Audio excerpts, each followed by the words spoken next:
Olá, pessoal do Guia Brasil América. Nosso câmbio na casa de 5,32, chegou até 5,37, hoje um pouco mais alto.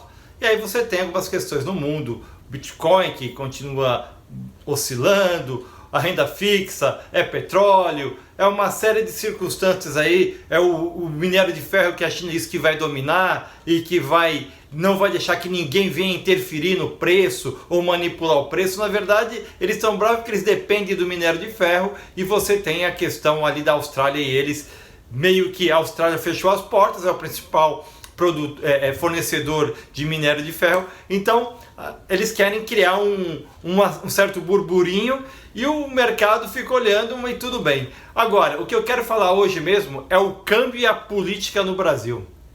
Esse sim, nosso câmbio está na casa de 5,30, 5,20, batendo nesse nível. O problema é que só existe política no Brasil. É uma coisa impressionante. Nós estamos assim num momento dificílimo, porque você poderia ter um câmbio num preço um pouco menor, um pouco melhor, mas você não consegue ter um câmbio num nível melhor, porque o Brasil vive uma crise de guerra política.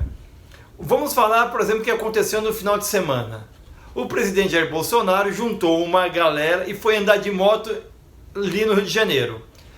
Aí a imprensa fica, se diz que não teve ninguém, diz que ele está com ninguém apoiou. E aí se fala isso, não é muito realidade, porque você vê uma fila enorme de moto, acho que 5 minutos de moto passando ou coisa assim. Eu não sei precisar quantas motos tinha. Ele fez isso em Brasília esses dias e fez também no Rio de Janeiro. E é óbvio que no Rio de Janeiro chama a atenção, porque as ruas do Rio de Janeiro são ruas diferentes de Brasília, há uma movimentação toda no Rio de Janeiro. Tinha a questão de segurança, ele teve que mobilizar muita gente de segurança, o estado, o município teve que cooperar, porque ele podia tomar um tiro ali, qualquer coisa. E aí isso tem, a mídia não pode ficar calada. Só que aí você vem aquela turma maluca da CPI, Randolph, Renan, eles ali dizendo o seguinte, que ele não poderia fazer isso, que ele juntou uma multidão, porque aí dizem que ele juntou multidão, aí eles falam que juntou multidão. E sem máscara, e a pandemia, e vai e tal, e querem responsabilizar ele, querem.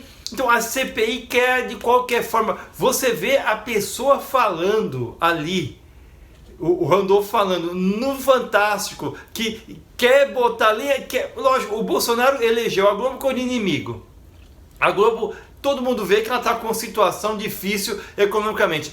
Perdeu a Fórmula 1, perdeu a Libertadores. Você vê a revista Época fechando. Então é óbvio que a Globo está com problema, e que não tem ajuda do governo, e que não tem mais estatal ali fazendo anúncio, né, no horário nobre deles. Então dificílimo. Também os atores ali, toda a parte artística, você vai ter uma redução, e esse pessoal está desempregado, e esse pessoal também bate no Bolsonaro, porque tudo é culpa do Bolsonaro. Só que, veja, a culpa não é deles, se eles são incompetentes com relação a não ter uma boa programação, não ter quem assista, se tem agora outros sistemas de entretenimento como Netflix ou streams, qualquer outra coisa assim. Então é difícil você falar que eles da mídia não soubem trabalhar. O problema é que os tempos são outros, e o pessoal ainda está naquela tempo antigo, a novelinha, e recebendo ali o comercial de TV dos Correios, da Caixa Econômica, do Banco do Brasil e da Petrobras. Só que acabou isso aí. Quem faz isso é só o PT, é só a esquerda que para poder fazer um acordo com a mídia. Então não tem como pagar, e aí agora a culpa é dele. E não é. A verdade é que não é. A culpa é de quem não se organizou. Mas é uma briga intensa.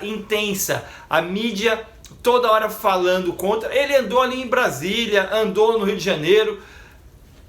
Você fala, é certo? Não é? Porque já estão falando da terceira onda. Por causa da passeata do Bolsonaro haverá terceira onda. Então, as vacinas estão indo? Então, o Brasil está vacinando. É o que mais vacinou? Não é, mas está vacinando. Vai parar. Mas até 2022 o clima é total de guerra. FHC, que já era do Lula, já estava juntado, estão ali agora se colocando. Vai ser muito difícil você ver STF, toda essa turma, existe uma turma do Bolsonaro forte. Existe uma turma do Bolsonaro que não arreda o pé do Bolsonaro.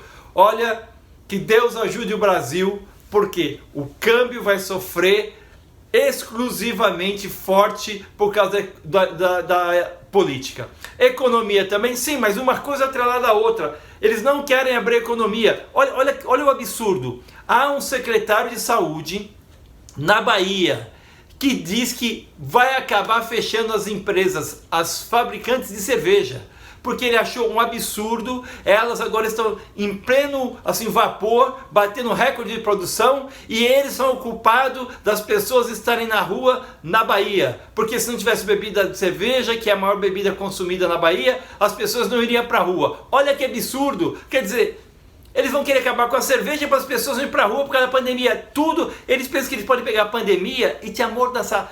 O povo, os governantes, eles são autoritários e malucos. Vou dizer, malucos. O Brasil, as autoridades brasileiras, boa parte dela é maluca. E nessa aí, quem era o autoritário é o Bolsonaro. E nessa a gente tem que tirar o chapéu, que a culpa não é dele e ele não é o autoritário da vez. Guia Brasil América, Ferro EC e o câmbio flutuando. Um abraço!